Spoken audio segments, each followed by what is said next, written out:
Huwag mong kalilimutan, Donato. Isang basura lamang ang pinulot natin sa kalsada.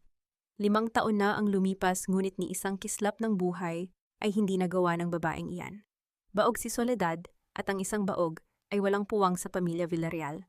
Ang boses ni Doña Imelda ay parang matalas na patalim na humihiwa sa katahimikan ng gabi. Mula sa bahagyang nakabukas na pinto ng silid-aklatan, narinig ni Soledad ang bawat salitang binitawan ng kanyang biyenan. Ngunit ang kasunod na pahayag ang tuluyang nagpatigil sa mundo ni Sol. 3 buwan na ang dinadala ni Amara at kumpirmado na isang lalaki ang magiging apo ko. Kaya bago matapos ang linggong ito, kailangang malinis na ang lahat. Itapon mo na ang basurang iyan bago pa malaman ng publiko ang tungkol sa tunay na tagapagmana. Sa labas ng pinto, nakaluhod si Soledad sa malamig na marmol na sahig. Ang kanyang mga kamay na nanginginig dahil sa taas ng lagnat ay mahigpit na nakakapit sa isang basang-basahan. Kanina pa siya nakaluhod doon, pinupunasan ang bawat baitang ng grandiosong hagdanan ng mansyon bilang paghahanda sa kanilang ika-5 anibersaryo. Bawat galaw niya ay may kalakip na kirot sa puson, ang malupit na side effect ng mga injection na sa pilitang ipinapaturok sa kanya ni Doña Imelda sa ngalan ng pagkakaroon ng anak. Narinig ni Sol ang mahinang buntong hininga ng kanyang asawa si Donato. Alam ko, Mama, pero paano ang mga papeles na pinirmahan ng doktor? Baka magduda si Sol kung bigla ko siyang palayasin nang walang sapat na dahilan. Isang nakakangilong tawa ang sumunod na narinig. Huwag kang hangal, Donato.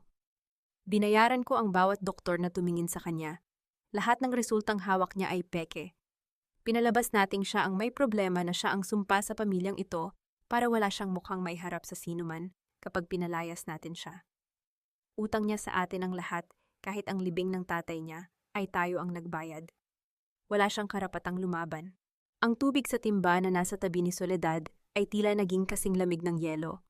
Isang butil ng pawis ang gumulong mula sa kanyang noo, humalo sa mga luhang hindi niya namalayang dumadaloy na pala sa kanyang namumutlang pisngi. Ang bawat sakripisyo, ang bawat gabing tiniis niya ang panlalait, at ang bawat injection na nagpahirap sa kanyang katawan, lahat ay nakabase sa isang malaking kasinungalingan. Nakaramdam si Soledad ng matinding pagkahilo. Ang hangin sa paligid ay tila naglaho. Iniwan siyang humihingal sa gitna ng karangyaan ng bahay na itinuring niyang tahanan, ngunit kailanman ay hindi siya tinanggap. Ang hapdi sa kanyang puson ay biglang napalitan ng isang kakaibang pakiramdam. Isang panunuyo sa lalamunan at ang pait ng katotohanang ang taong pinag-alayan niya ng kanyang buhay ay ang siya ring kukuha nito mula sa kanya. Dahan-dahan ibinaba ni Soledad ang basahan. Ang tunog ng tubig na tumutulo mula rito patungo sa timba ay tila naging ritmo ng kanyang nagdurugong puso. Hindi siya sumigaw, hindi siya pumasok sa silid upang magmakaawa o magwala. Sa halip na natili siyang nakatitig sa kanyang sariling refleksyon sa makintab na marmol, doon nakita niya ang isang babaeng wasak, isang babaeng itinuring na kasangkapan, at isang babaeng sa loob ng 5 taon ay naniwalang siya ang may kasalanan. Isang matinding bugso ng pagsusuka ang biglang humalukay sa kanyang sikmura. Mabilis siyang tumayo kahit na umiikot ang paligid at nagtungo sa pinakamalapit na banyo. Habang nakakapit sa lababo ang kanyang buong katawan, ay nanginginig sa pagkasuklam. Ngunit sa gitna ng kanyang panghihina, isang alaala ang biglang sumagi sa kanyang isip. Ang kanyang huling regla ay lampas na ng 2 linggo. Ang pagkahilong ito ang lagnat at ang kakaibang pagbabago sa kanyang panlasa, maari kayang sa gitna ng kanilang pagtataksil ang tadhana ay may ibang plano. Hinawakan ni Soledad ang kanyang tiyan. Sa loob ng 5 taon, naniwala siyang siya ay tuyot at walang silbi dahil sa mga peking dokumentong iyon. Ngunit paano kung ang lihim na daladala niya sa kanyang sinapupunan ay ang magiging mitya ng pagbagsak ng mga Villarreal? Tumingala siya sa salamin. Ang dating mapungay at mapagkumbabang mga mata ay napalitan ng isang malamig at matalim na titig. Sa gabing ito, ang Soledad na alipin ng utang na loob ay namatay na kasabay ng mga salita ng kanyang biyanan. Hanggang kailan mo kayang tiisin ang hapdi ng isang traidor na yakap kung ang tanging dahilan ng iyong pananatili ay ang buhay na hindi pa nila alam na nagsisimula na sa iyong loob? Pare. Ang aga-aga, Soledad, bakit ganyan ang mukha mo? Mukha kang namatayan. Huwag mong sabihing pati ang pag-akyat sa hagdan ay ikamamatay mo na. Ang boses ni Doña Imelda ay parang matalas na hagupit ng latigo na bumasag sa katahimikan ng silid-kainan. Hindi man lang tumingala ang matanda mula sa kanyang binabasang dyaryo, ngunit ramdam ni Soledad ang talim ng bawat salita nito. Sa gitna ng hapag-maingat na inilapag ni Soledad ang platito ng paboritong longganisa at sinangag ni Donato. Sa kabila ng pangangatog ng kanyang mga tuhod at ang matinding pag-ikot ng kanyang sikmura dahil sa amoy ng pagkain, nanatiling kalmado ang kanyang mukha. Walang sino man ang makakahalata na sa loob ng bulsa ng kanyang puting apron, ang kanyang lumang cellphone ay tahimik na nagre-record ng bawat hininga at bawat lason na lumalabas sa bibig ng kanyang biyanan. Pasensya na po, Mama. Medyo masama lang po ang pakiramdam ko dahil sa lagnat kagabi, mahinang sagot ni Soledad habang isinasalin ang mainit na kape sa tasa ni Donato. Isang matunog na pagbagsak ng dyaryo sa mesa ang naging tugon ni Doña Imelda. Lagnat, isang maliit na lagnat lang ay magrereklamo ka na. Soledad, huwag mong kakalimutan na kung hindi dahil sa pamilyang ito, baka hanggang ngayon ay nagdidildil ka pa rin ng asin sa tondo. Kami ang naglibing sa tatay mong driver, at kami ang nagbigay sa iyo ng buhay reyna rito. Ang tanging hiling ko lang ay bigyan mo kami ng apo, pero kahit iyon ay hindi mo magawa. Baog ka na nga, reklamador ka pa. Ramdam ni Soledad ang bawat patak ng pawis na namumuo sa kanyang batok. Ang bawat salita ni Imelda ay tila mga karayom na unti-unting tumutusok sa kanyang puso, pilit na dinudurog ang kanyang pagkatao. Ngunit sa halip na umiyak, mas lalo niyang hinigpitan ang pagkakahawak sa hawakan ng pitsel. Tumingin siya kay Donato, ang kanyang asawa, na noong una ay nangako ng proteksyon, ngunit ngayon ay abala lamang sa pagpindot sa kanyang cellphone, tila walang naririnig. Donato, ubusin mo na ang pagkain mo. At ikaw, Soledad, pagkatapos mong magligpit dito, dalhan mo ako ng mainit na tubig sa taas. Gusto kong hilurin ang mga paa ko, utos ng matanda, bago ito tumayo, at lumakad palayo. Ang tunog ng kanyang mga mamahaling tsinelas ay tila mga yabag ng isang mapang-aping Panginoon. Nang maiwan silang dalawa, lumapit si Donato kay Soledad. May kinuha siyang maliit na bote mula sa kanyang bulsa at inilapag ito sa mesa. Sol, uminom ka na ng bitamina mo. Sabi ni Mama, kailangan mo yan para lumakas ang matris mo. Ayaw nating mabigo si Mama sa anibersaryo natin, di ba? Tiningnan ni Soledad ang maliit na puting tableta. Ang mga tabletang sa loob ng 5 taon ay naniwala siyang magbibigay sa kanya ng anak, ngunit ang totoo ay mga lason na pumipigil sa kanyang maging ina. Ang ngiti ni Donato, ang ngiting dati, ay nagbibigay sa kanya ng lakas ngayon, ay tila isang nakakatakot na maskara ng isang traidor. Salamat, Donato. Iinumin ko ito mamaya, malumanay na sagot ni Sol, pinipigilan ang nanginginig niyang tinig. Good. I have to go early, may meeting ako sa law firm tungkol sa surprise natin for the anniversary. See you later, honey. Hinalikan siya ni Donato sa pisngi, isang halik na naging dahilan upang mangilabot ang buong katawan ni Soledad sa pagkasuklam. Nang marinig ni Soledad ang pag-alis ng sasakyan ni Donato, mabilis siyang nagtungo sa banyo ng mga katulong sa likod ng mansyon. Inilabas niya ang maliit na bote ng bitamina. Isa-isang nahulog ang mga tableta sa butas ng inidoro at kasabay ng pagdaloy ng tubig ay ang pagkawala ng huling hibla ng kanyang pagtitiwala. Bumalik siya sa kusina, ngunit bago pa man siya makapagsimulang magligpit, narinig niya ang mahinang pagtunog ng landline sa silid-aklatan. Dahil sa kuryosidad at kabadahan-dahan siyang lumapit at kinuha ang extension phone sa pasilyo. Opo, Attorney Valdez. Nakahanda na ang lahat ng papeles. Siguraduhin niyo lang na walang butas ang divorce settlement. Gusto ni Donato na pirmahan iyon ni Soledad sa harap ng maraming tao para wala na siyang magawa. At ang tseke, 1 milyon lang naman ang hiningi niya para tumahimik. Di ba napakamura na niyan para sa katahimikan ng pamilya Villarreal? Boses iyon ni Doña Imelda. Ang mga daliri ni Soledad ay nanigas sa pagkakahawak sa telepono. Ang sorpresa na sinasabi ni Donato ay hindi isang celebration ng kanilang pag-ibig, kundi ang formal na pagtatapon sa kanya sa basura. Ngunit may isang bagay na hindi alam ni Imelda. Isang lihim na dahan-dahang gumagalaw sa sinapupunan ni Soledad. Isang buhay na magiging saksi sa bawat kasinungalingan ng mga Villarreal. Hanggang saan ang kaya mong itaya para sa 1 milyong pisong pilit na isinasalaksak sa iyong lalamunan bilang kapalit ng iyong dangal at ng batang nasa loob mo. Utang mo ang bawat hininga mo sa amin, Soledad. Kung hindi dahil sa awa ng pamilya Villarreal, baka sa gilid ng kalsada na nabulok ang bangkay ng tatay mo ng walang desenteng kabaong. Ang bawat salitang yon ni Doña Imelda ay tila isang bakal na kadena na lalong humihigpit sa leeg ni Soledad. Nakatayo siya sa loob ng madilim na bodega ng mansyon, hawak ang isang luma at sandasandaling kinalimutang kahon ng mga alaala. Sa loob nito ay ang lumang sombrero ng kanyang ama si Mang Teroy, ang tapat na driver ng mga Villarreal sa loob ng 30 taon. Naalala ni Soledad ang gabing iyon, 10 taon na ang nakalilipas. Umulan ng malakas at ang kanyang ama ay pumanaw habang nagmamaneho para kay Donato. Sa halip na tulong para sa serbisyo, ang ibinigay ng mga Villarreal ay isang utang na loob na naging habambuhay na bilangguan para kay Sol. Pinag-aral siya, pinatira sa mansyon at kalaunan, ay ipinakasal kay Donato, hindi dahil sa pag-ibig, kundi dahil kailangan nila ng isang asawang madaling pasunurin at walang boses. Opo, Mama. Alam ko po ang utang na loob ko sa inyo, mahinang sagot ni Soledad, habang marahang hinahaplos ang sandasandaling alikabok sa sombrero ng ama.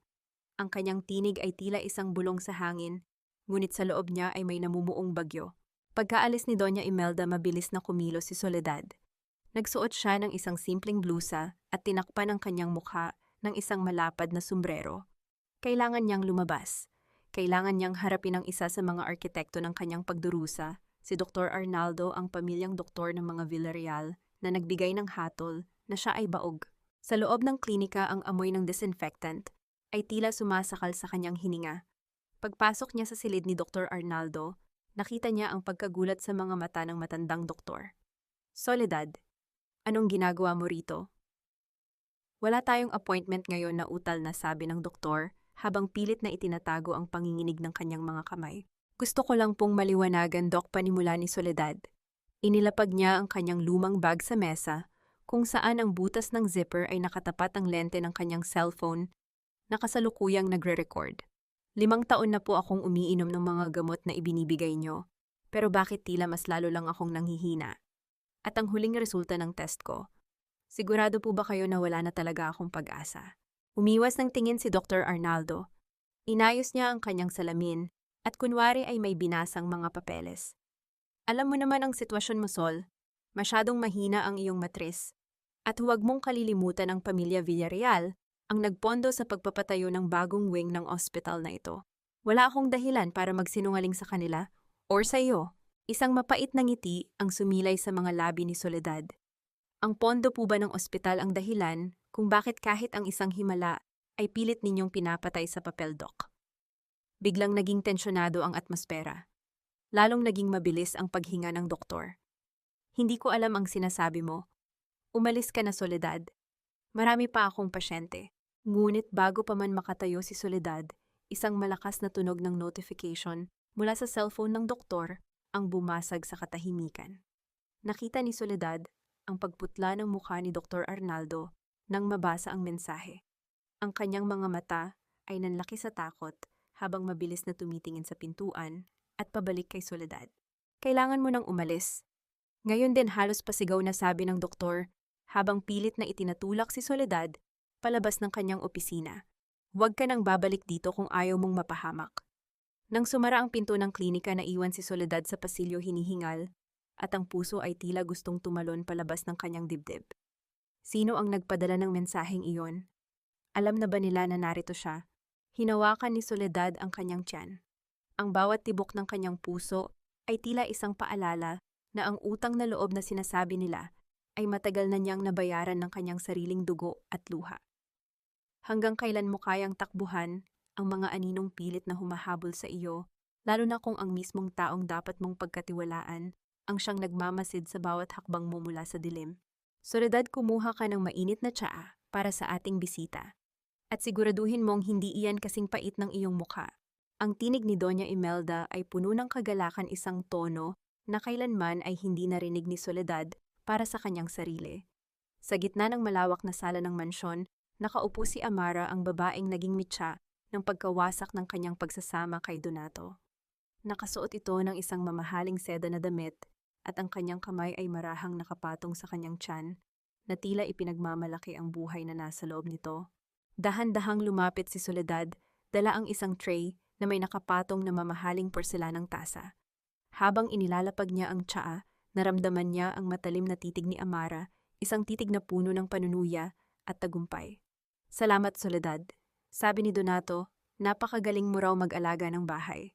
Siguro dahil doon ka lang talaga magaling, no? Ang tawa ni Amara ay parang maliliit na bubog na kumikiskis sa pandinig ni Soledad. Hindi kumibo si Soledad. Nanatili siyang nakayuko pinagmamasdan ng sariling mga kamay na puno ng kalyo mula sa pagtatrabaho sa bahay na ito.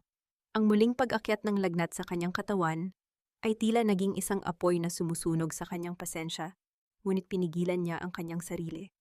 Sa loob ng kanyang apron ang kanyang daliri ay nakadiin sa boton ng kanyang cellphone, sinisiguradong walang makakaligtas na salita. Hayaan mo na siya, Amara. Ang mahalaga ay narito ka na. Donato, anak, maupo ka sa tabi ni Amara. Kailangan niyang makaramdam ng ginhawa dahil dala niya ang kinabukasan ng ating pamilya, utos ni Doña Imelda habang nakangiti ng malapad sa kanyang anak. Naupo si Donato ngunit hindi siya makatingin ng diretso kay Soledad. Ang kanyang mga mata ay puno ng pagkabalisa, subalit na naig ang kanyang kahinaan. Marahan niyang hinawakan ang kamay ni Amara sa harap mismo ng kanyang asawa. Ay pasensya na, isang biglang sigaw ang nagmula kay Amara. Sa isang sadyang pagkilos itinabig niya ang tasa ng mainit na tsaa. Ang mainit na likido ay direktang tumapon sa kamay at sa damit ni Soledad. Ang hapdi ng mainit na tsaa sa kanyang balat ay tila naging hudyat ng paggising ng kanyang diwa. Ngunit bago pa man makapagsalita si Soledad, si Doña Imelda na ang nauna. Ano ka ba naman, Soledad? Napakatanga mo talaga. Pati ang paghawak ng tray ay hindi mo magawa ng maayos. Punasan mo ang sahig. Ngayon din sigaw ng matanda, habang mabilis na inaalalayan si Amara, na tila ba ito ang nasaktan. Lumingon si Soledad kay Donato, nagbabaka sakaling makita ang kahit katiting na pagtatanggol. Ngunit ang nakita niya ay ang pag-iwas ng tingin ng kanyang asawa at ang marahang paghaplos nito sa balikat ni Amara. Sol, sundin mo na lang si Mama. Linisin mo na iyan, mahinang sabi ni Donato, na tila ba ang kanyang asawa ay isa lamang utusan sa sarili nitong tahanan. Dahan-dahang lumuhod si Soledad sa sahig. Ang bawat pahid ng basahan sa basang marmol ay tila isang simbolo ng kanyang dahan-dahang paglayas sa buhay ng mga taong ito. Habang nakayuko, narinig niya ang mahinang bulungan ng dalawang babae sa kanyang itaas. Huwag kang mag-alala, Amara. Pagkatapos ng selebrasyon sa Sabado, itatapon na natin ang basurang iyan. Sa iyo mapupunta ang lahat, ang kwartong iyan, ang mga alahas at ang pangalang Villarreal. Ang isang baog ay walang karapatang manatili sa isang palasyo, bulong ni Doña Imelda na sapat na para marinig ni Soledad. I can't wait, tita. Masyado nang matagal na nakatira ang isang alila sa bahay na dapat ay sa akin, sagot ni Amara na may kasamang mapang-asar na tingin kay Soledad. Tumayo si Soledad pagkatapos linisin ang sahig.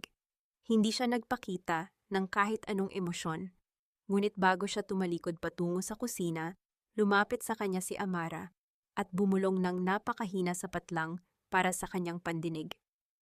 Mag-empake ka na, Soledad, dahil ang Reyna ay narito na at ang katulong na tulad mo ay dapat nang bumalik sa kalsada kung saan ka pinulot. Nang makarating sa kusina, binitawan ni Soledad ang basahan. Ang kanyang buong katawan ay nanginginig, hindi dahil sa takot, kundi dahil sa nag-aalab na galit na pilit niyang ikinukubli. Inilabas niya ang cellphone mula sa kanyang bulsa at itinigil ang recording. Pinakinggan niya ang huling bahagi, ang bawat plano, ang bawat panlalait, at ang bawat ebidensya ng kanilang kataksilan. Hinawakan ni Soledad ang kanyang tiyan. Ang buhay sa loob niya ay tila nagbibigay sa kanya ng lakas na hindi niya inakalang taglay niya. Ang mga Villarreal ay naghahanda para sa isang celebration, ngunit hindi nila alam na siya rin ay may inihahandang sariling pagtatapos. Hanggang kailan mo kayang maging anino sa sarili mong bahay kung ang bawat hakbang mo ay binabantayan na ng mga taong handang pumatay ng iyong dangal para sa isang huwad na tagapagmana? Ano ang gagawin mo, Soledad? Hahayaan mo na lang ba na mabulok ka sa bahay na iyon habang unti-unti nilang pinapatay ang iyong pagkatao? Ang tinig ni Aling Nena ay puno ng pag-aalala, isang tinig na matagal nang hindi naririnig ni Soledad sa loob ng mansyon ng mga Villarreal. Narito siya ngayon sa isang maliit na tindahan sa gilid ng riles sa Tondo, malayo sa mga CCTV at matatalim na titig ng kanyang biyenan. Ang amoy ng tuyong isda at ang ingay ng mga naglalarong bata sa labas ay tila isang musika sa kanyang pandinig, isang paalala na may buhay pa sa labas ng kanyang gintong kulungan. Hindi ko na po alam, Aling Nena. Ang tanging alam ko lang ay kailangan kong protektahan ang bata. Sila ang nagsabing baog ako, pero heto ang katotohanan, mahinang sagot ni Soledad, habang marahang hinahaplos ang kanyang tiyan na wala pang bakas ng umbok, ngunit punong-puno na ng pag-asa. Inabutan siya ni Aling Nena ng isang baso ng malamig na tubig. Makinig ka sa akin, anak. Ang tondo ay maaaring magulo at mahirap, pero dito ka lumaki. Dito ang mga tao ay hindi nagbabalat kayo. Pumunta ka na sa klinika ni Dr. Mendoza sa kabilang kanto. Siya ang tumingin sa nanay mo noon. Mapagkakatiwalaan siya. Tumango si Soledad at naglakad patungo sa isang maliit na pampublikong klinika. Ang bawat hakbang niya sa maalikabok na kalsada ng tondo ay tila isang pagbabalik sa kanyang tunay na pagkakakilanlan. Nang makapasok sa silid ang lamig ng aircon at ang amoy ng alcohol, ay hindi nagbigay sa kanya ng takot kundi ng kaginhawaan. Soledad, tingnan mo ang screen, malumanay na sabi ni Dr. Mendoza, habang iginagala ang malamig na aparato sa tiyan ni Soledad. Tumingin si Soledad sa maliit na monitor. Doon nakita niya ang isang maliit na kislap, isang tuldok na tila sumasayaw sa gitna ng kadiliman. At pagkatapos narinig niya ang isang tunog. Hindi ito isang ingay ng makina kundi isang mabilis at malakas na ritmo. Ang bawat tibok ay tila isang tambol na bumubuhay sa bawat selula ng kanyang katawan. Ang mga luha na kanina pa pinipigilan ni Soledad ay tuluyan ng bumuhos.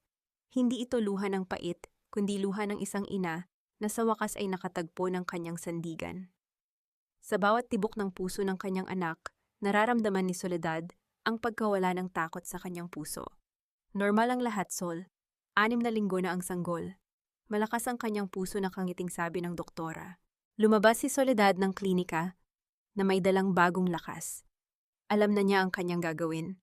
Hindi siya papayag na ang anak niya ay maging kasangkapan sa laro ng mga Villarreal. Kailangan niyang mag-ipon, kailangan niyang maghanda, at kailangan niyang humanap ng pagkakataon upang makalaya ng tuluyan.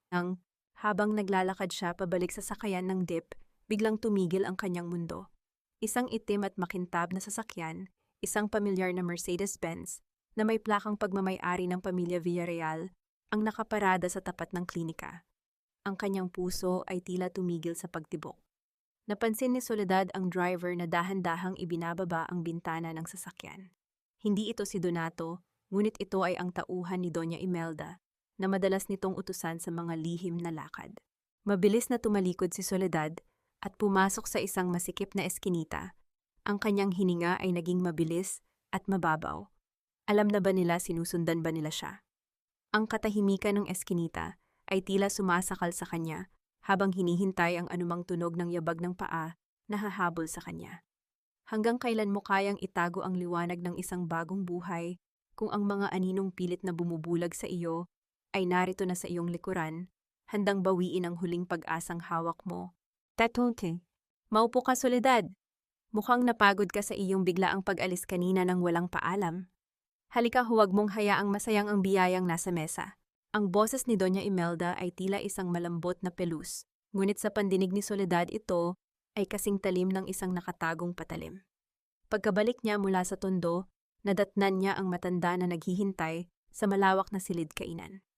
Sa gitna ng mahabang mesa ay may isang plato ng pagkaing tila kinuha mula sa mga tira-tirang handa para kay Amara kaninang tanghali.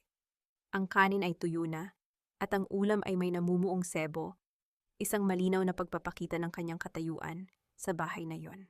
Dahan-dahang naupo si Soledad. Ang kanyang puso ay kumakaba pa rin dahil sa nakitang sasakyan sa tondo, ngunit pinilit niyang panatilihing blanko ang kanyang mukha. Alam niya ang laro ng kanyang biyenan, ang sadyang pagpaparamdam sa kanya na siya ay isang asong umaasa lamang sa mumo ng mga Villarreal. Salamat po, Mama, mahinang sabi ni Soledad. Kinuha niya ang kutsara at nagsimulang kumain. Kahit na ang bawat subo ay tila gustong iluwa ng kanyang sikmura, dahil sa pagsusuka pinilit niya itong lunukin. Ginagawa niya ito para sa batang nasa loob niya. Bawat butil ng kanin ay tila isang bala na kanyang iniipon para sa darating na digmaan. Napansin ni Doña Imelda ang kakaibang katahimikan ni Soledad. Inasahan niyang iiyak ito o magmamakaawa, ngunit ang nakita niya ay isang babaeng tila hindi na tinatablan ng kanyang mga panlalait.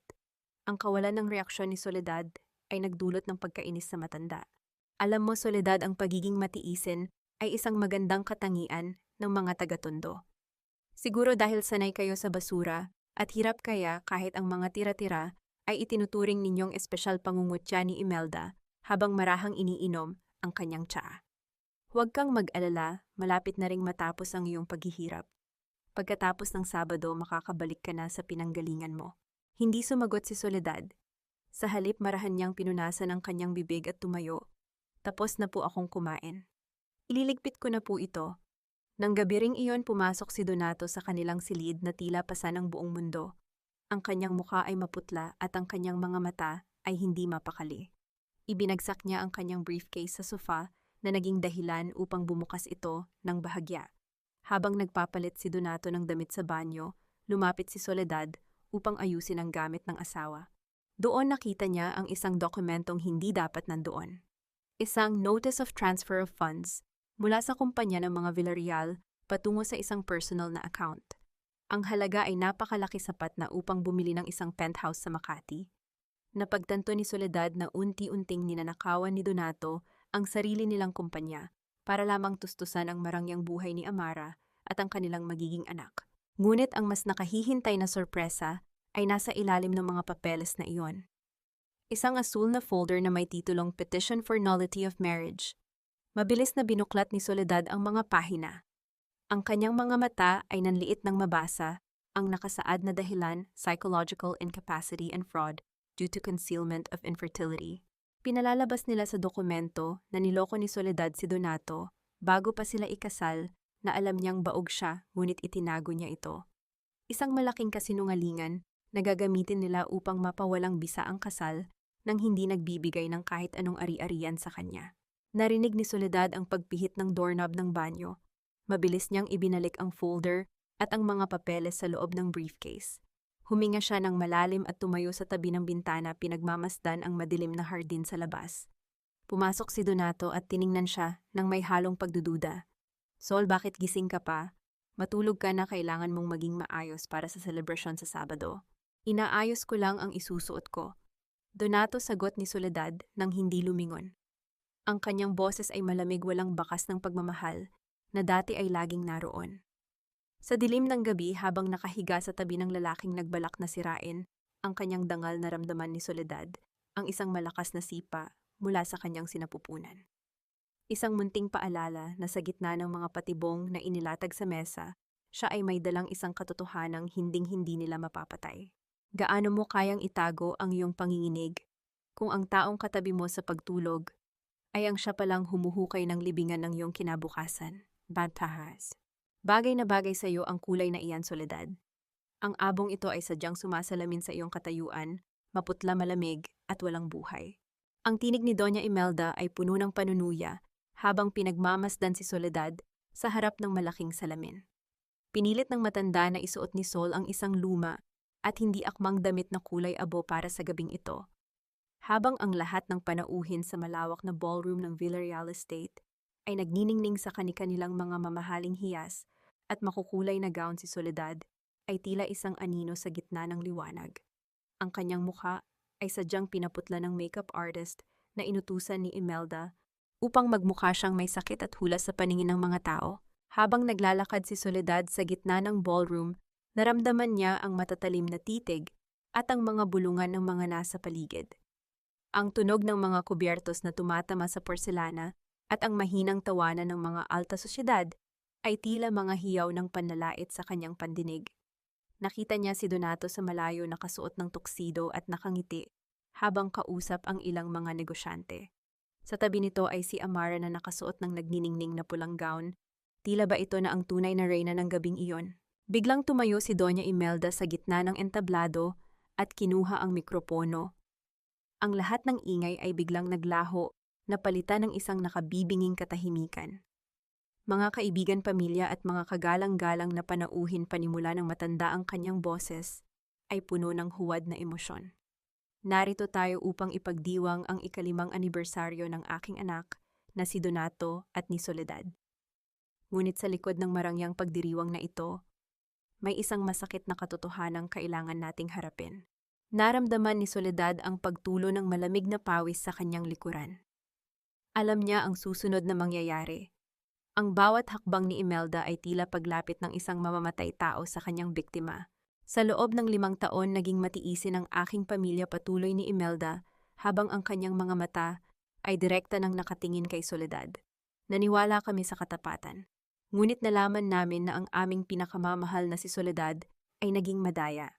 Itinago niya ang katotohanang hindi siya kailanman magkakaroon ng anak, isang mahalagang obligasyon para sa tagapagmana ng pamilya Villarreal. Ang kanyang pananahimik ay isang uri ng panloloko sa aming pangalan. Isang kolektibong singhap ang nagmula sa mga panauhin. Ang mga bulungan ay naging mas malakas. Ang hiya o kahihiyan ay tila isang malaking pader na gumuho sa ibabaw ni Soledad. Nakita niya ang mapanuyang ngiti ni Amara mula sa madla at ang pagyuko ni Donato na tila ba siya ang biktima sa sitwasyong ito. Kaya naman sa harap ninyong lahat bilang tanda ng aming kabutihang loob, sa kabila ng kanyang pagkakamali, sabi ni Imelda, habang may isang katulong na lumapit dala ang isang pilak na tray. Doon ay nakapatong ang mga papeles ng divorce at isang tseke. Iniaalok namin ang kalayaang ito. Soledad, pirmahan mo ang kasunduang ito. Bilang kapalit ng iyong pag-alis ng tahimik, bibigyan ka ng pamilya Villarreal ng $1,000,000. Isang halagang sapat na para makapagsimula ka ng bagong buhay sa kung saan ka man nararapat malayo sa amin. Ang paglapit ni Donato sa entablado ay tila pagpako sa huling pako sa kabaong ni Soledad. Inabot niya ang pluma kay Sol, ang kanyang mga mata ay walang bakas ng pagsisisi. Sol, gawin mo na ito para sa ating lahat. Huwag mo nang pahabain ang kahihiyang ito. Huminga ng malalim si Soledad. Ang bawat tibok ng kanyang puso ay tila isang babala. Tumingin siya sa tseke, $1,000,000, ang presyo ng kanyang dangal sa mata ng mga Villarreal. Ngunit alam niya ang nakatagong sugnay sa kontrata, ang anumang pagpapatunay ng panloloko sa panig ng mga Villarreal ay magpapawalang bisa sa lahat ng protection nila. Nanginginig ang kamay ni Soledad habang inaabot ang pluma. Ang katahimikan sa loob ng ballroom ay tila sumasakal sa kanya. Nakatitig ang lahat, naghihintay sa kanyang pagkatalo. Ramdam niya ang munting sipa mula sa kanyang sinapupunan, isang munting paalala na ang kanyang anak ay nakikinig sa bawat salitang binitawan laban sa kanyang ina. Nang ilapat ni Soledad ang dulo ng pluma sa papel, isang matalim na liwanag mula sa mga kamera ng mga mamamahayag ang tumama sa kanyang mukha. $1,000,000 kapalit ng kanyang katahimikan o ang simula ng isang digmaang hindi nila inaasahan. Gaano mo kayang pirmahan ang iyong sariling kamatayan kung ang tanging sandata mong natitira ay ang buhay na pilit nilang ipinagkakait sa iyo? Sa gitna ng nakabibinging katahimikan ng ballroom, ang dulo ng pluma ay tila isang mabigat na pasanin sa kamay ni Soledad. Ramdam niya ang bawat matatalim na titig ng mga bisita, ang mapanghusgang mga mata, na tila naghuhubad sa kanyang dangal sa harap ng marami. Ang puting papel sa kanyang harapan ay hindi lamang isang dokumento ng paghihiwalay. Ito ang huling testamento ng kanyang 5 taong pagtitiis sa ilalim ng malupit na palad ng mga Villarreal. Tapusin mo na ito, Soledad. Tanggapin mo ang pera at umalis ka. Nang may kaunting natitirang respeto sa sarili mo, bulong ni Doña Imelda, ang boses nito ay puno ng lason at pagmamadali. Huminga ng malalim si Soledad. Ang kanyang mga daliri ay humigpit sa pagkakahawak sa pluma. Sa isang mabilis ngunit determinadong pagkilos, inilapat niya ang kanyang lagda sa ibabaw ng kanyang pangalan. Ang bawat kurba ng tinta ay tila pagputol sa bawat kadenang gumagapos sa kanyang pagkatao. Hindi siya tumingin sa halaga ng tseke. Ang nakita niya ay ang sugnay na sadyang iniwan niyang bukas ang pangako ng katotohanan na magpapawalang bisa sa lahat ng kanilang kasinungalingan. Tapos na mahinang sabi ni Soledad. Iniangat niya ang kanyang ulo at sa unang pagkakataon sa loob ng maraming taon, hindi siya umiwas ng tingin kay Doña Imelda. Ang kanyang mga mata ay hindi nakakikitaan ng takot, kundi ng isang malamig at nakapapawing pag-asa. Kinuha niya ang tseke mula sa tray. Ang pakiramdam ng papel sa kanyang mga daliri ay hindi nagbigay sa kanya ng kagalakan, kundi ng isang mabigat na responsibilidad. Lumingon siya kay Donato, na hanggang ngayon ay hindi makatingin ng diretso sa kanya.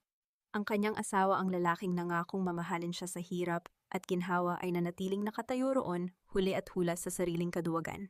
Salamat sa 5 taon, Donato. Salamat sa pagpapakita sa akin kung sino talaga ang pamilyang pinag-alayan ko ng buhay ko, wika ni Soledad bago siya tumalikod. Naglakad si Soledad palabas ng ballroom habang ang kanyang mahabang gown na kulay abo ay humahampas sa kanyang mga binti. Ang bawat yabag ng kanyang sapatos sa makintab na sahig ay tila isang marcha patungo sa kanyang kalayaan. Narinig niya ang muling pag-ingay ng mga panauhin ng tawanan at ang pagtunog ng mga baso ng wine na nagdiriwang para sa kanyang pag-alis. Ngunit sa bawat hakbang niya palayo ang mga tinig na iyon ay tila unti-unting naglalaho, napapalitan ng isang kakaibang katahimikan sa loob ng kanyang diwa.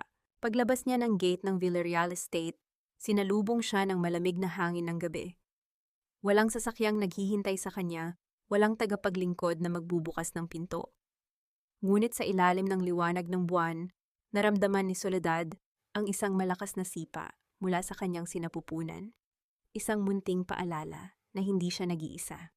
Mabilis siyang sumakay sa isang naghihintay na taxi at nagpahatid sa isang sangay ng bangko sa Makati na bukas ng 24 oras para sa mga espesyal na kliyente. Habang nasa loob ng sasakyan, mahigpit niyang hawak ang tseke. Alam niyang sa oras na sumikat ang araw gagawin ni Doña Imelda ang lahat upang bawiin ang perang ito. Pumasok siya sa bangko ng may matuwid na tindig. Ang teller ay nagulat nang makita ang isang babaeng nakasuot ng panggala, ngunit may bakas ng luha sa mukha. Inabot ni Soledad ang tseke at ang kanyang mga dokumento. I want to transfer this entire amount to a new trust fund. Utos ni Soledad, ang kanyang tinig ay buo at walang pag-aalinlangan. Under the name of my unborn child. And I want the security to be ironclad. No one, not even the donor, can withdraw this without my legal consent. Habang pinoproseso ng teller ang transaksyon, tiningnan ni Soledad ang kanyang sarili sa salamin ng bangko. Ang babaeng nandoon ay hindi na ang api at baog na asawa ni Donato Villarreal. Siya ay isang ina na handang itaya ang lahat para sa kinabukasan ng kanyang anak. Nang matapos ang lahat, lumabas si Soledad ng bangko habang ang unang sikat ng araw ay unti-unting nagpapakita sa abot tanaw. Ang liwanag ng umaga ay tila isang pangako ng bagong simula. Lumingon siya sa direksyon ng mansyon na dati niyang itinuring na kulungan. Paalam, Donato. Paalam sa inyong lahat, bulong ni Soledad sa hangin. Ngunit habang naglalakad siya, palayo isang itim na sasakyan, ang dahan-dahang sumusunod sa kanya mula sa kabilang kalsada. Isang anino na tila hindi pa tapos sa kanya. Sapat na nga ba ang $1,000,000 para makatakas sa mga taong handang pumatay ng katotohanan para sa kanilang sariling kapakanan? Iba ang amoy ng laya. Hindi ito kasing bango ng mga mamahaling pabango sa mansyon ng mga Villarreal, ngunit ito ang tanging amoy na nagpapakalma sa aking naguguluhang isip. Pagbaba ni Soledad sa jeep, sinalubong siya ng mainit at maalikabok na hangin ng tondo. Ang ingay ng mga nagsisigawang chuper, ang amoy ng piniritong isda sa gilid ng kalsada, at ang makukulay na sampayan sa mga bintana ay tila mga bisig na yumayakap sa kanya. Narito na siya sa lugar kung saan hindi siya kailangang magpanggap. Dito siya ay si Sol, ang anak ni Mang Teroy, hindi ang baog na manugang ng isang mayamang angkan. Dinala siya ni Aling Nena sa isang maliit na silid sa itaas ng isang lumang patahian. Ang silid ay payak, isang kama, isang maliit na bintana na nakaharap sa riles ng tren at isang silya. Ngunit para kay Soledad ito ang kanyang palasyo. Sa unang pagkakataon sa loob ng 5 taon, nakahinga siya ng malalim ng walang takot na may matalas na matang nakabantay sa bawat galaw niya. Pasensya ka na, Sol, at ganito lang ang maibibigay ko sa iyo, wika ni Aling Nena, habang inilalapag ang isang mangkok ng mainit na ginisang sayote. Pero dito walang mananakit sa iyo. Ang mga tao rito ay mahirap, pero marunong kaming rumespeto sa kapwa. Isang matamis na ngiti ang sumilay sa mga labi ni Soledad. Sapat na po ito, Aling Nena. Higit pa po ito sa inaasahan ko. Nang hapong iyon, gamit ang kaunting perang natitira sa kanyang pitaka, bago pa ang transaksyon sa bangko, bumili si Soledad ng isang segunda manong makinang panahi. Ang tunay niyang hilig ay ang pagdidisenyo ng mga damit, isang talentong pilit na ibinaon ni Doña Imelda dahil ang asawa raw ng isang Villarreal ay hindi dapat nagtatrabaho na parang isang sastre. Habang nagsisimulang tumakbo ang makina, ang bawat pag-apak ni Soledad sa pedal ay tila isang kumpas ng musika. Ang tunay na ritmo ng karayom na tumatama sa tela ay naging katuwang ng kanyang bawat hininga. Sa bawat tahi, tila binubuo niyang muli ang kanyang nadurog na pagkatao. Isang gabi habang kumakain sila ni Aling Nena at ng ilang kapitbahay sa sahig, gamit ang kanilang mga kamay nakaramdam si Soledad ng isang malalim na kaligayahan. Ang paghati-hati sa iisang piraso ng galunggong at ang tawanan tungkol sa mga simpleng bagay sa buhay ay nagparamdam sa kanya na siya ay tao muli. Ito ang pagkaing hindi tira-tira, kundi pagkaing pinagsaluhan ng may tunay na pagmamahal. Ngunit ang katahimikan ni Soledad ay tila isang panandaliang pangarap lamang. Habang naglalakad siya pauwi mula sa palengke isang hapon, napansin niya ang isang lalaking nakabarong at may hawak na folder na nagtatanong sa mga tindahan sa kanto. Ang lalaki ay mukhang hindi taga roon, masyado itong malinis at formal para sa maduming eskinita ng tondo. Mabilis na nagtago si Soledad sa likod ng isang tumpok ng mga bakanting crates. Nakita niyang ipinakita ng lalaki ang isang litrato sa isang bata, ang kanyang litrato noong gabi ng anibersaryo. Naghahanap kami sa babaeng ito. Soledad Villarreal ang pangalan niya, narinig niyang sabi ng lalaki. May mahalagang mensahe ang aming law firm para sa kanya. Ang kaba sa dibdib ni Soledad ay tila isang mabilis na tambol. Hindi pa rin ba siya tinitigilan ni Doña Imelda? O baka naman nalaman na nila ang tungkol sa trust fund na itinayo niya. Pagtungo niya sa kanyang silid, laking gulat ni Soledad nang makitang bukas ang kanyang pinto. Sa loob nakaupo si Aling Nena na tila takot na takot, at sa harap nito ay isang pamilyar na bulto ng tao na hinding-hindi niya malilimutan. Akala mo ba ay ganoon kadaling takasan ang obligasyon mo sa amin, Soledad? Ang boses na iyon ay hindi kay Donato, kundi sa abogado ng pamilya Villarreal na si Attorney Valdez. Nakatayo ito sa gitna ng kanyang maliit na silid, hawak ang isang bagong dokumento na tila isang panibagong hatol ng kamatayan. Inilapag ng abogado ang isang papel sa ibabaw ng kanyang makinang panahi. May nakalimutang sabihin si Doña Imelda. Ang $1,000,000 ay may kalakip na kondisyon, isang kondisyong magdadala sa iyo pabalik sa mansyon, gusto mo man o hindi. Hindi ito regalo, Soledad. Isa itong transaksyon. At sa mundong ito, walang ibinibigay ng libre, lalo na kung galing ito sa mga Villarreal. Ang boses ni Attorney Valdez ay kasing lamig ng bakal habang inilalapag niya ang isang dokumento sa ibabaw ng lumang makinang panahi ni Soledad. Nanatiling nakatayo si Sol, ang kanyang mga kamay ay mahigpit na nakakapit sa tela na kanyang tinatahi. Sa maliit na silid na iyon sa tondo, ang presensya ng abogado ay tila isang laso na dahan-dahang kumakalat sa kanyang bagong nahanap na kapayapaan. Nakasaad sa sugnay na nilagdaan mo na kung sakaling mapatunayan ng kampo ni Donato na ikaw ay nagkaroon ng ugnayan sa ibang lalaki bago ang inyong hiwalayan. Ang $1,000,000 ay kailangang ibalik ng buo kasama ang interes. At ngayon, may mga ebidensya kaming hawak na madalas kang makitang may kasamang lalaki rito sa tondo. Patuloy ng abogado na may mapanuyang ngiti. Huminga ng malalim si Soledad. Alam niyang gawa-gawa lamang ito isang paraan ni Doña Imelda upang bawiin ang pera matapos nilang malaman na hindi nila ito ma-freeze sa bangko. Dahan-dahang binitawan ni Sol ang tela at humarap sa abogado. Sa unang pagkakataon, hindi siya nagpakita ng takot.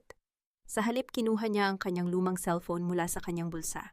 Attorney, bago niyo ituloy ang inyong pananakot, baka gusto niyo munang pakinggan ito, mahinang sabi ni Soledad. Pinindot niya ang play button.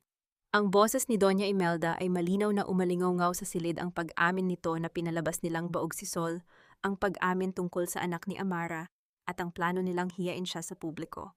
Nakita ni Soledad ang unti-unting pagpawi ng ngiti sa labas ni Attorney Valdez. Ang kanyang mukha ay naging maputla habang pinapakinggan ang bawat salita ng kanyang sariling kliyente na nagbubunyag ng krimen at panloloko. Hindi lamang ito ebidensya ng pagtataksil, attorney, ito ay ebidensya ng medical malpractice at falsification of documents. Kung itutuloy niyo ang paniningil sa akin, sisiguraduhin kong ang recording na ito ay makakarating sa Integrated Bar of the Philippines at sa lahat ng istasyon ng telebisyon sa bansa. Sino sa tingin niyo ang mas may mawawala? Ang isang babaeng wala ng dangal sa mata ng inyong kliyente o ang prestihiyosong pamilya, Villarreal? Walang naisagot ang abogado. Mabilis niyang kinuha ang kanyang folder at lumabas ng silid nang hindi man lang lumingon. Naiwan si Soledad na nanginginig ang mga kamay, ngunit ang kanyang puso ay puno ng tagumpay. Nabayaran na niya ang kanyang utang na loob ng 5 taon ng pasakit. Ngayon oras na para sa paniningil ng tadhana. Lumipas ang 6 na buwan. Ang panahon ay tila naging kakampi ni Soledad. Ang kanyang maliit na patahian ay lumago na at naging isang workshop na tinawag niyang Dangal Designs. Ang mga kababaihan sa tondo na walang trabaho ay naging katuwang niya sa paglikha ng mga dekalidad na barong at gown na unti-unti nang nakikilala sa labas ng kanilang distrito. Ang kanyang tiyan ay malaki na ngayon, isang buhay na patunay ng kanyang katatagan. Habang maayos ang takbo ng buhay ni Sol, ang kabilang dako naman ay unti-unti nang gumuho. Isang malaking balita ang yumanig sa mundo ng negosyo. Ang Villarreal Group of Companies ay nahaharap sa isang malaking investigasyon dahil sa paglulustay ng pondo. Ang mga shares ng kanilang kumpanya ay bumagsak ng husto at ang kanilang mga ari-arian ay unti-unti nang kinukuha ng mga bangko. Sa loob ng isang pribadong ospital, nakaupo si Donato sa tabi ng kama ni Amara, nakapanganak pa lamang. Ngunit walang kagalakan sa kanyang mukha. Ang sanggol na isinilang ni Amara ay may mga katangiang pisikal na malayo sa kanya, isang katotohanang hindi kayang itago ng kahit anong yaman. Donato, makinig ka, premature lang ang bata kaya ganito ang itsura niya, nauutal na paliwanag ni Amara, habang pilit na iniiwas ang tingin sa asawa. Hindi kumibo si Donato. Hawak niya ang resulta ng isang lihim na DNA test na ginawa niya bago pa man ilabas ang bata. Ang bawat salita sa papel na iyon ay tila isang sampal sa kanyang mukha. Ang batang inaasahan nilang magpapatuloy ng kanilang lahi ay hindi sa kanya. Kasabay nito pumasok si Doña Imelda sa silid, ang kanyang mukha ay tila tumanda ng 10 taon sa loob lamang ng isang gabi. Donato, kailangan nating gawin ang lahat. Ang bangko, kukunin na nila ang mansyon. At si Attorney Valdez, tumanggi na siyang hawakan ang kaso natin dahil sa banta ni Soledad. Tumingala si Donato, ang kanyang mga mata ay puno ng pait at pagsisisi. Naalala niya ang gabi ng anibersaryo, ang gabi kung kailan itinapon niya ang tanging taong tunay na nagmamahal sa kanya para sa isang kasinungalingan. Karma na ito, mama, mahinang sabi ni Donato, ang kanyang tinig ay basag. Ang lahat ng ginawa natin kay Sol, heto na ang kapalit. Sa workshop sa Tondo, habang tinatapos ni Soledad ang isang puting binyag na damit, naramdaman niya ang isang malakas na sipa mula sa kanyang loob. Tumigil siya sa pagtahi at hinaplos ang kanyang tiyan. Ang sikat ng araw na tumatama sa kanyang mukha ay tila isang mainit na yakap. Wala siyang suot na mamahaling hiyas, ngunit ang kanyang ngiti ay sapat na upang magbigay ng liwanag sa buong silid. Ngunit ang katahimikan ni Soledad ay muling nabasag ng isang hapon, isang pamilyar at marungis na sasakyan ang huminto sa harap ng kanyang workshop. Isang lalaking mukhang hulas, may mahabang balbas at punong-puno ng desperasyon ang bumaba mula rito. Lumuhod si Donato sa harap ng workshop ni Soledad sa gitna ng dumi at putik ng kalsada habang pinapanood ng lahat ng kanyang mga tauhan. Sol, pakiusap, patawarin mo ako. Kailangan kita. Kailangan ka ng pamilya ko. Tumayo ka dyan, Donato. Huwag mong madungisan ng iyong mga luha ang lupang tinatapakan ng mga taong mararangal. Ang boses ni Soledad ay hindi kakikitaan ng galit, kundi ng isang nakapanlulumong lamig. Nakatayo siya sa pintuan ng kanyang workshop, ang kanyang mga braso ay nakakrus sa ibabaw ng kanyang malaki ng tiyan. Sa likuran niya, ang mga kababaihan ng Tondo, ang kanyang mga mananahi ay nakatigil sa kanilang pagtatrabaho, ang kanilang mga mata ay puno ng pagkamuhi sa lalaking nakaluhod sa putikan. Si Donato, ang dating makapangyarihan at nagniningning na tagapagmana ng mga Villarreal, ay mukhang isang basang sisiw. Ang kanyang mamahaling polo ay gusot-gusot at ang kanyang mga mata ay namumula sa puyat at desperasyon. Sol, pakiusap. Nalaman ko na ang lahat. Alam kong niloko ako ni Amara. Alam kong ikaw lang ang tapat sa akin. Pagmamakaawa ni Donato, ang kanyang tinig ay basag at nanginginig. Nalaman din ni Mama ang tungkol sa bata. Sol, yan ang tanging pag-asa namin. Ang tagapagmana ng mga Villarreal, pabalikin mo na ako sa buhay mo. Isang mapait na tawa ang kumawala sa mga labi ni Soledad. Tagapagmana. Pagkatapos ninyong sabihin sa buong mundo na ako ay baog at walang silbi ngayon, ay tinatawag mo ang anak ko na tagapagmana. Donato, ang batang ito ay walang amang traidor. Ang batang ito ay anak ng isang babaeng itinapon ninyo sa basura. Sa kabilang dako ng lungsod, sa loob ng isang madilim at magulong opisina, si Doña Imelda ay tila isang baliw na naghahanap ng paraan. Ang kanyang mga alahas ay naisangla na at ang bawat tawag ng bangko ay tila isang hatol ng kamatayan. Sa kanyang isip, may isang paniniwalang pilit niyang pinanghahawakan ang swerte ng mga Villarreal ay nawala nang umalis si Soledad. Sa tradisyon ng mga matatanda si Sol ang kanilang pabuya at ang pagtataboy dito ang naging mitya ng kanilang kamalasan. Kailangan natin ang batang iyon bulong ni Imelda sa kanyang sarili, ang kanyang mga kuko ay nakabaon sa kanyang mga palad. Kung hindi makuha sa pakiusap, kukunin natin sa obligasyon. Ang batang iyan ay isang Villarreal, may karapatan kami sa kanya. Balik sa tondo, lalong naging desperado si Donato. Sinubukan niyang hawakan ang kamay ni Soledad, ngunit mabilis na humarang ang mga mananahi ni Sol, kabilang na si Aling Nena, na may hawak na walis tingting. Huwag mong hawakan ang aming boss. Wala kang puwang dito, ginoong mapagsamantala sigaw ni Aling Nena, na sinundan ng pagsang-ayon ng iba pang mga kapitbahay. Sa gitna ng tensyon, isang kulay abong sasakyan, isang eleganteng sedan ngunit hindi kasing yabang ng mga sasakyan ng mga Villarreal, ang huminto sa tapat ng workshop. Isang lalaking nasa kanyang mga huling bahagi ng 40, may pormal na kasuotan, at matalinong aura ang bumaba. Ito si Mr. Gabriel Santiago, isang respetadong mentor sa industriya ng fashion na naging katuwang ni Soledad sa pagpapalago ng Dangal Designs. Lumapit si Mr. Santiago kay Soledad at marahang itinuon ang kanyang kamay sa likod nito upang alalayan siya. Ang kilos na iyon, bagaman simple, ay nagpakita ng isang antas ng proteksyon at respeto na kailanman ay hindi ibinigay ni Donato kay Sol. May problema ba rito, Soledad? Tanong ni Mr. Santiago. Ang kanyang mga mata ay diretso at matalim na nakatingin kay Donato. Tumingala si Donato at sa unang pagkakataon, nakaramdam siya ng matinding paninibugho at pagkahiya. Nakita niya ang pagkakaiba ng kanyang sarili, isang lalaking wasak, at nagmamakaawa sa lalaking nakatayo sa tabi ni Soledad, na tila isang matibay na pader na hindi niya kayang buwagin. Wala, Gabriel. Isang ligaw na alaala lang na pilit bumabalik, pero wala nang puwang sa kasalukuyan, sagot ni Soledad habang ang kanyang tingin ay nananatiling matatag. Kinuha ni Soledad ang isang maliit na sensilyo mula sa kanyang bulsa at inihagis ito sa putikan sa harap mismo ni Donato. Ang tunog ng pagbagsak ng barya sa malapot na dumi ay tila isang huling hantungan ng kanilang ugnayan. Heto, Donato. Yan ang huling utang na loob na ibibigay ko sa'yo. Umalis ka na bago ko patawagin ang mga tanod. Habang papaalis ang sasakyan ni Mr. Santiago, kasama si Soledad para sa isang business meeting, isang hindi kilalang lalaki na nakasuot ng itim na jacket ang nakatayo sa kanto, tinitingnan ang bawat anggulo ng workshop at ang malaking tiyan ni Soledad habang may kinakausap sa radyo. Nahanap na namin ang kinaroroonan ng bata. Hihintayin namin ang hudyat niyo, Doña Imelda. Ang bawat yabag ng mga mamahaling sapatos ni Doña Imelda sa maalikabok na eskinita ng tondo ay tila isang malaking insulto sa paligid.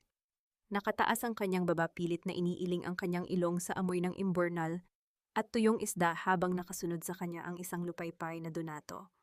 Huminto sila sa tapat ng workshop na may nakasabit na karatula Dangal Designs. Soledad, lumabas ka riyan. Alam kong nariyan ka. Ang boses ni Doña Imelda ay pumunit sa katahimikan ng hapon. Hindi ito boses ng pagmamakaawa, kundi boses ng isang reynang pilit na binabawi ang kanyang nawawalang korona. Dahan-dahang bumukas ang pinto. Lumabas si Soledad, ang kanyang tindig ay matuwid at ang kanyang mga mata ay walang bakas ng emosyon. Sa tabi niya ay si Aling Nena at ang ilang mga lalaking kargador mula sa palengke na nagsisilbing kanyang mga bantay. Anong kailangan niyo sa lugar na ito? Doña Imelda, akala ko ba ay basura para sa inyo ang tondo? Malamig na tanong ni Soledad. Huwag mo akong pilosopohin, Soledad, sigaw ng matanda, habang pilit na humahakbang palapit. Ngunit hinarang siya ng mga tauhan ni Sol. Narito kami para sa bata. Dugo siya ng mga Villarreal. Hindi mo siya maaaring itago sa isang maduming lugar na tulad nito. May karapatan ako bilang lola at si Donato bilang ama. Isang mapait na ngiti ang sumilay sa mga labi ni Soledad. Inilabas niya ang kanyang cellphone at itinaas ito ng mataas sapat na para makita ng mga taong nagsisimula ng mag-usisa sa paligid. Karapatan. Iyan ba ang tawag niyo sa paggawa ng peking medical records para palabasing baog ako? Iyan ba ang tawag niyo sa pagpaplano ng divorce sa gabi ng ating anibersaryo? Pinindot ni Soledad ang play button. Ang malakas at malinaw na boses ni Doña Imelda mula sa recording ay umalingaw-ngaw sa buong kanto. Binayaran ko ang bawat doktor. Pinalabas nating siya ang sumpa sa pamilyang ito. Walang siyang mukhang maiharap sa sinuman. Ang mga tao sa paligid ay nagmura at nagbulungan. Ang mukha ni Doña Imelda ay naging kasing puti ng papel, habang si Donato ay tila gustong lamunin ng lupa sa tindi ng kahihiyan. Ebidensya iyan, Donya. At ang lahat ng iyan ay nasa kamay na ng aking abogado. Patuloy ni Soledad, ang kanyang tinig ay tila isang hatol. At tungkol naman sa pera, ang $1,000,000 na ibinigay nyo, huwag nyo nang asahang mababawi nyo pa iyon para isalba ang inyong bumabagsak na kumpanya.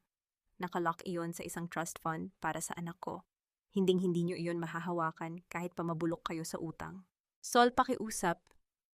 Mamatay si Mama sa hirap, singit ni Donato. Ang kanyang boses ay puno ng desperasyon. Kailangan namin ang batang iyan. Siya na lang ang tanging natitira sa amin. Humakbang palapit si Soledad. Ang kanyang mukha ay ilang pulgada na lamang mula kay Donato. Marahan niyang hinawakan ang kanyang tiyan. Hindi niyo kailangan ng anak, Donato. Ang kailangan niyo ay isang makinang magpapatuloy ng inyong yaman at pangalan.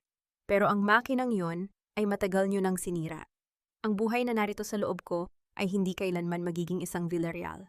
Tinalikuran sila ni Soledad. Ang tunog ng pagsara ng pinto ng workshop ay tila isang huling hantungan para sa pag-asa ng mga Villarreal. Naiwan ang mag-ina sa gitna ng kalsada habang ang mga tao sa tondo ay nagsisimula ng maghagis ng mga plastik ng basura at dumi sa kanilang direksyon. Umalis na kayo rito, mga mapagsamantala. Mga walang kaluluwa, sigaw ng mga kapitbahay. Habang naglalakad palayo si Doña Imelda, nanginginig ang kanyang buong katawan. Hindi siya makapaniwala na ang babaeng itinuring niyang basura ay ang siya palang magpapaluhod sa kanya sa gitna ng putikan. Pagpasok ni Soledad sa loob, bigla siyang napahawak sa kanyang puson. Ang kanyang mukha ay namutla at isang matinding kirot ang gumuhit sa kanyang katawan. Aling Nena, ang bata, dadalhin niyo ako sa ospital. Sa sahig ng workshop, isang mantsa ng likido ang dahan-dahang kumakalat. Malayo pa ang takdang araw ng kanyang panganganak. Ang bawat saglit ay tila isang pakikipagtuos sa kamatayan. Habang isinasakay si Soledad sa isang luma, ngunit mabilis na tricycle patungo sa pinakamalapit na ospital, ang tanging naririnig niya ay ang mabilis na tibok ng kanyang sariling puso at ang bawat panalangin ni Aling Nena sa kanyang tabi. Ang hapdi sa kanyang puson ay tila isang nag-aapoy na bakal, ngunit mas matindi ang takot sa kanyang isip, ang takot na baka sa huling sandali ay mabigo siyang protektahan ang kanyang anak. Sa kabilang dako, ang video ng naganap na confrontation sa tondo ay tila apoy na kumalat sa bawat sulok ng internet. Ang mga kapitbahay ni Sol na matagal nang saksi sa kanyang pagsisikap, ay hindi nag-atubiling i-upload ang bawat segundo ng paniningil ni Soledad. Ang hashtag na katarungan para kay Sol ay naging bukang-bibig ng buong bansa. Ang imahe ng isang mayamang donya na lumuluhod sa putikan habang ibinibunyag ang kanyang mga krimen ay naging mitya ng isang malawakang boycott laban sa Villarreal Group of Companies. Sa loob ng ospital, putla at nanginginig ang mga kamay ni Soledad habang nakakapit sa gilid ng kama. Ang amoy ng gamot at ang malamig na hangin ng emergency room ay tila nagpapabigat sa kanyang mga pilikmata. Ngunit sa gitna ng kanyang panghihina, pumasok ang kanyang abogado kasama ang isang opisyal mula sa National Bureau of Investigation. Soledad, kailangan mong magpakatatag, bulong ng kanyang abogado.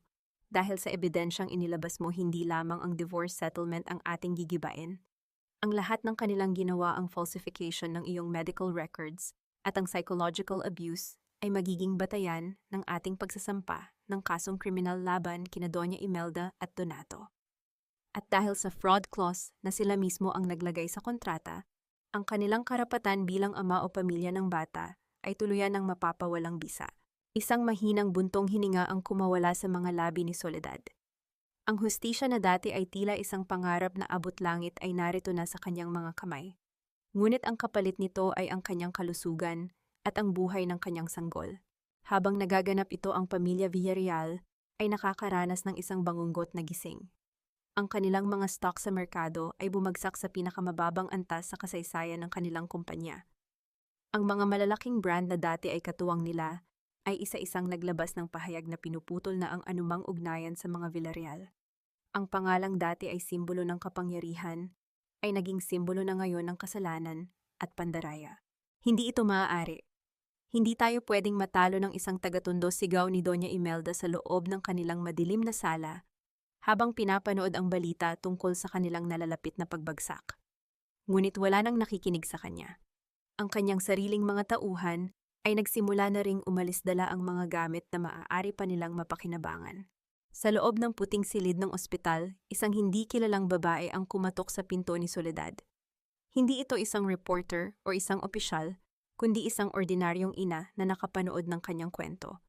Iniwan nito ang isang maliit na bungkos ng mga bulaklak at isang sulat, "Laban Sol, hindi ka nag-iisa. Marami kaming nananalangin para sa inyo." Sa sandaling iyon, naramdaman ni Soledad na ang pamilyang nawala sa kanya sa Makati ay napalitan ng isang mas malaking pamilya ng mga taong may malasakit. Dumating ang hatol ng korte pagkalipas ng ilang araw. Dahil sa napatunayang panloloko sa katayuan ng pagkatao at kalusugan ni Soledad, bago at habang kasal, idineklara ng korte na ang Villarreal family ay walang anumang legal na claim sa bata. Ang lahat ng kanilang ari-arian ay isinailalim sa sequestration upang bayaran ang kanilang mga utang at ang pinsalang idinulot nila kay Soledad. Habang unti-unting bumabalik ang lakas ni Soledad, isang huling balita ang dumating na nagpabago sa lahat. Ang mansyon ng mga Villarreal, ang palasyong naging bilangguan ni Sol sa loob ng 5 taon, ay nakatakda ng i-auction ng bangko. Nakatayo si Soledad sa harap ng bintana ng ospital, nakatingin sa malayo habang hinahaplos ang kanyang tiyan. Ang sakit ay naglaho na napalitan ng isang matinding determinasyon. "Aling Nena, pakisabi sa abogado ko. Gusto kong sumali sa bidding para sa mansyon ng mga Villarreal, pero hindi para tirhan, kundi para gawing isang silungan ng mga kababaihang tulad ko." Ngunit sa gitna ng kanyang plano, isang tawag ang natanggap ng ospital. Si Donato ay isinugod sa parehong ospital matapos itong matagpuan sa kalsada, walang malay at duguan. Ang karangyaan ay parang isang kastilyong buhangin madaling itayo sa gitna ng kasinungalingan, ngunit sadyang guguho kapag tumama na ang malakas na alon ng katotohanan. Nakatayo si Soledad sa harap ng malaking gate ng Villarreal Estate, ngunit sa pagkakataong ito, hindi siya ang babaeng nakayuko at may dalang basahan.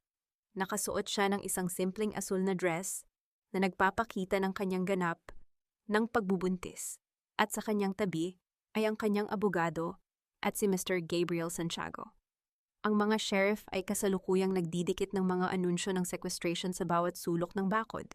Ang mansyon na dati ay puno ng liwanag at mga mamahaling sasakyan ngayon ay tila isang malaking libingan ng mga ambisyon. Ang mga damo sa hardin ay nagsisimula ng humaba at ang mga bintana ay tila mga matang wala ng buhay. "Sol, sigurado ka ba rito?" tanong ni Gabriel habang tinitingnan ang kabuuan ng lupain. "Maraming alaala rito na maaaring magbalik ng iyong sakit." Huminga ng malalim si Soledad. "Ang mga alaalang iyon ang magsisilbing pundasyon ng bagong simula, Gabriel. Hindi ko ito binili para maghigante. Binili ko ito para bawiin ang dangal ng aking ama at ng lahat ng mga babaeng tulad ko na ginawang bilanggo sa loob ng sarili nilang mga tahanan." Sa loob ng isang maliit na kwarto sa ospital, nadatnan ni Soledad si Donato. Gising na ito, ngunit nakatitig lamang sa kisame ang kanyang braso ay may benda at ang kanyang mukha ay puno ng galos mula sa aksidente. Nang makita niya si Soledad, ang kanyang mga mata ay napuno ng pagsisisi at takot. "Sol, bakit ka narito?" mahinang tanong ni Donato. Ang kanyang boses ay tila isang huling hininga ng isang taong lunod. "Narito ako para ibigay ang huling papeles ng ating paghihiwalay, Donato," sabi ni Soledad habang inilalapag ang folder sa mesa. "Lahat ng ari-arian nyo ay kinuha na ng bangko at ng gobyerno dahil sa inyong mga utang at kaso. Ngunit dahil sa fraud na ginawa nyo, ang bahagi ng pera na dapat ay sa akin ay gagamitin ko para sa bata. Wala ka ng obligasyon sa amin at wala na kaming obligasyon sa'yo. Patawarin mo ako, Sol. Naging huli na ang lahat para sa akin." Lumuhod si Donato sa kanyang isipan bagaman hindi niya magawa sa pisikal na paraan. Sa gitna ng pag-aayos ng mga gamit sa loob ng mansyon, bago ang auction, nakita ni Soledad ang isang lumang litrato ng kanyang ama na nakasingit sa ilalim ng upuan ng driver sa loob ng garahe. Marahan niyang pinunasan ang alikabok sa mukha ng kanyang ama sa litrato.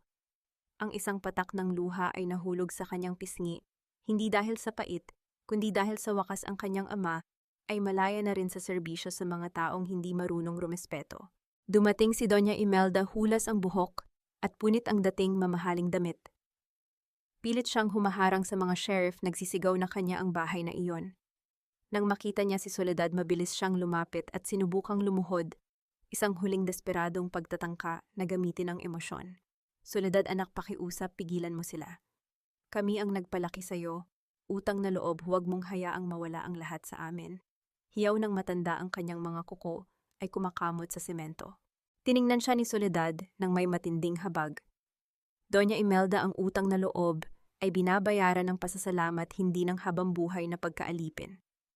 Ang lahat ng nawala sa inyo ay hindi ko kinuha, iyan ay ang bigat ng sarili ninyong mga pagkakamali na bumabalik sa inyo. Karma ang tawag dyan, hindi malas. Tinalikuran ni Soledad ang matanda, habang ang mga awtoridad ay dahan-dahang inilalabas ang mga huling kagamitan ng mga Villarreal sa kalsada. Ang dating reyna ng Makati ay nakaupo na ngayon sa gilid ng kalsada, kayakap ang kanyang huling mamahaling bag na wala ng laman habang pinapanood ang pagsasara ng malaking gate. Habang naglalakad si Soledad patungo sa kanyang sasakyan, isang matinding hapdi ang muling gumuhit sa kanyang katawan. Ngunit sa pagkakataong ito, hindi ito ang sakit ng takot. Ito ay ang ritmo ng bagong buhay na hindi na makapaghintay. Humawak siya sa bisig ni Gabriel. Gabriel, kailangan na nating bumalik sa ospital. Ngayon na! Ang ulan ay nagsimulang pumatak ng marahan, tila hinuhugasan ng bawat bakas ng pait sa lupang iyon, habang ang tunog ng sirena ay muling narinig sa malayo, hindi para sa trahedya, kundi para sa pagdating ng isang bagong pag-asa. Iluwal mo ang lahat ng iyong sakit, Soledad. Iluwal mo ang bagong bukas para sa inyong dalawa. Ang boses ng doktor ay tila nanggagaling sa kabilang dako ng isang mahabang lagusan. Sa loob ng puting silid ng delivery room, ang bawat hininga ni Soledad ay isang pakikipagtuos sa matinding kirot na bumabalot sa kanyang buong katawan. Pawisan nanginginig at hapong-hapo, ngunit sa bawat bugso ng sakit, ang nakikita ni Sol ay hindi ang dilim ng nakaraan, kundi ang liwanag ng isang mukhang malapit na niyang mahawakan. Sa huling paghire na tila kinuha ang lahat ng natitirang lakas sa kanyang pagkatao, isang himig ang bumalot sa silid. Hindi ito ang ingay ng makina, kundi isang maaliwalas at matapang na tinig ng isang sanggol na nagpahiwatig ng kanyang pagdating sa mundo. Ang unang hininga ng kanyang anak ay tila isang hanging humugot sa lahat ng pait na itinago ni Soledad sa loob ng 5 taon. Nang ilapag ang mainit at maliit na katawan sa kanyang dibdib, ang mundo ay biglang tumahimik. Ang bawat patak ng luha ni Soledad ay hindi na dahil sa pait ng baog na bansag sa kanya, kundi dahil sa katotohanang siya ay isa ng ganap na ina. Salamat, Panginoon. Salamat, bulong ni Soledad habang marahang hinahaplos ang malambot na balat ng kanyang anak. Sa sandaling iyon, ang pilat ng pananabutahe ni na Doña Imelda ay tuluyan ng naghilom. Lumipas ang ilang buwan.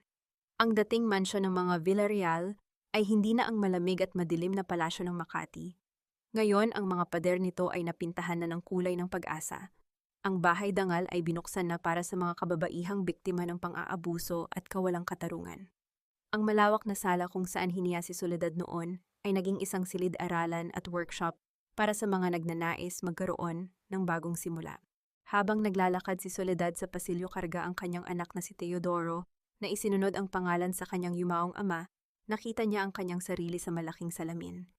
Ang babaeng nandoon ay hindi na ang aninong nakayuko at naglalatag ng basahan.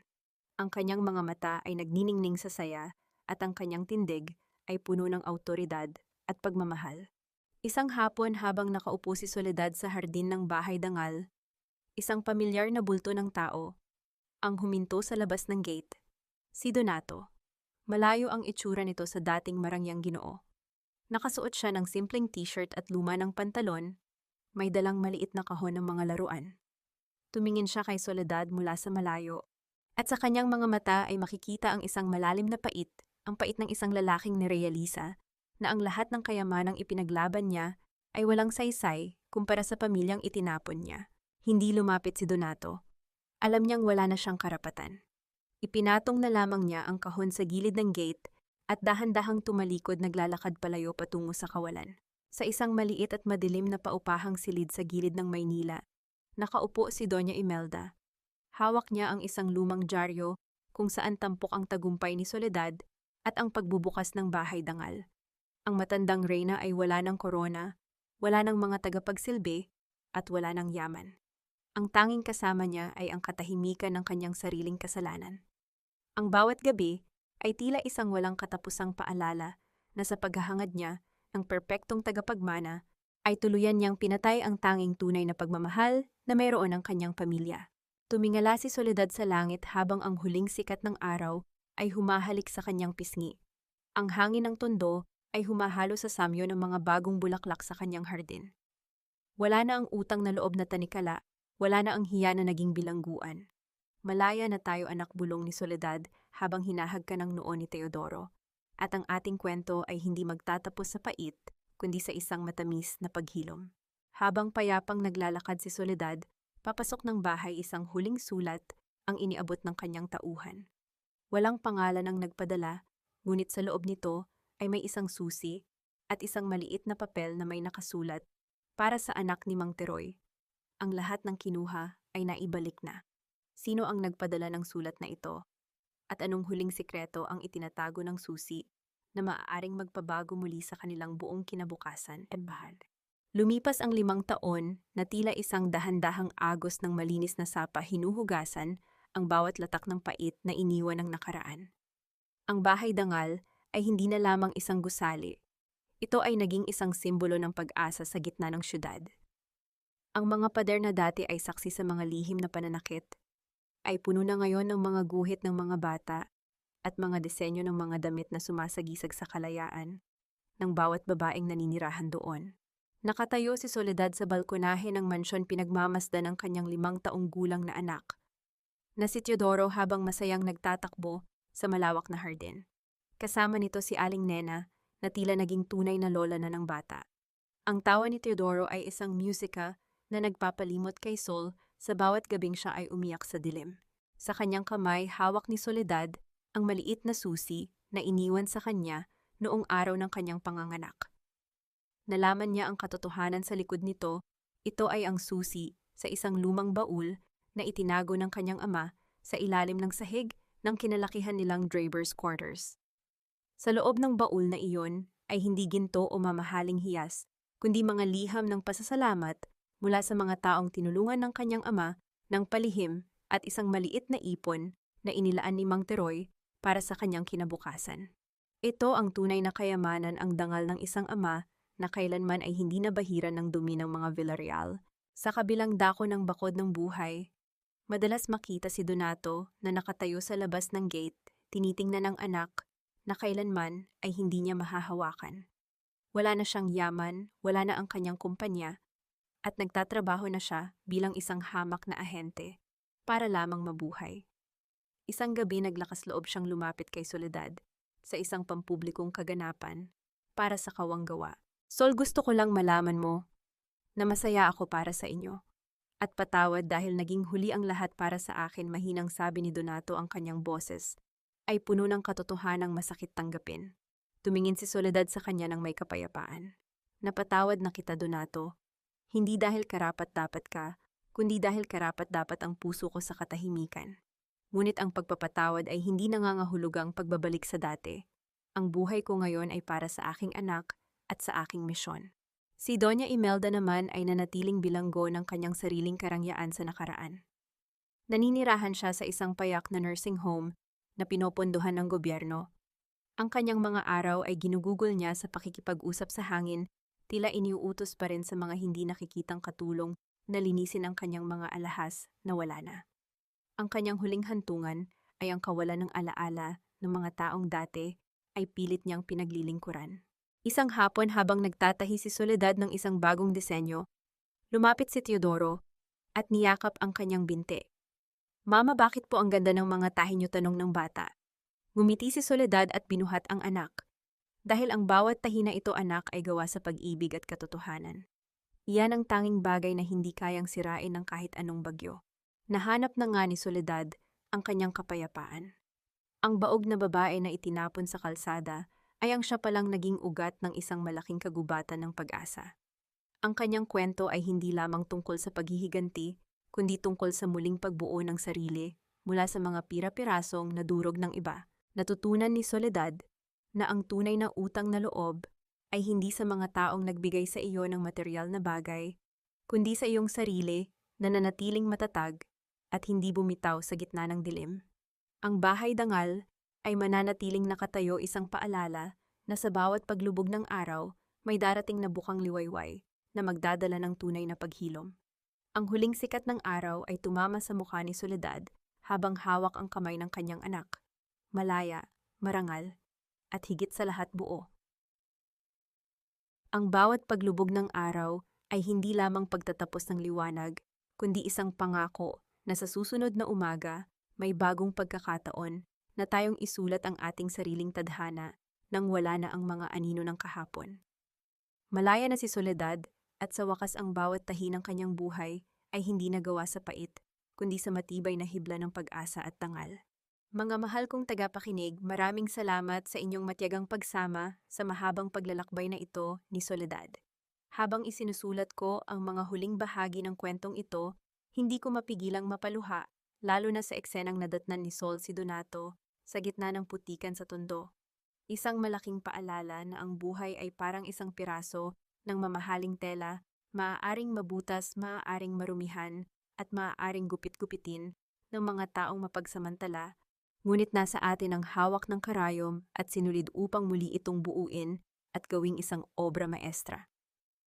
Ang bawat luhang pumatak kay Soledad ay hango sa mga totoong kwento ng mga kababaihang nakilala ko, mga bayaning tahimik na lumalaban para sa kanilang mga anak at sariling halaga. Sa tingin niyo ba, ay tama ang naging desisyon ni Soledad na huwag nang tanggapin si Donato sa kabila ng pagmamakaawa nito? Kung kayo ang nasa katayuan niya, magagawa niyo rin bang gawing tahanan ng pag-asa ang lugar na naging kulungan ng inyong pait?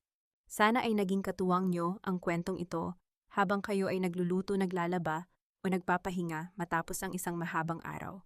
Nasaan man kayo ngayon, sa loob man ng inyong mga tahanan o nasa malayo mang bansa, nais kong malaman ang inyong mga saloobin. Ibahagi niyo ang inyong kwento sa ating comment section dahil dito bawat tinig ay mahalaga at bawat puso ay pinakikinggan. Huwag niyo ring kalimutang i-like at i-share ang ating kwento para mas marami pa tayong kababaihan na mabigyan ng lakas ng loob. Hanggang sa muli nating pagkikita sa susunod na kabanata ng buhay.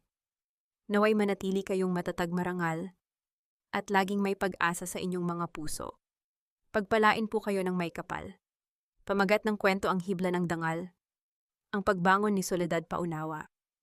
Ang lahat ng mga tauhan at sitwasyon sa kwentong ito ay likhang isip lamang na binuo para sa layuning libangan at upang maghatid ng positibong mensahe sa bawat isa.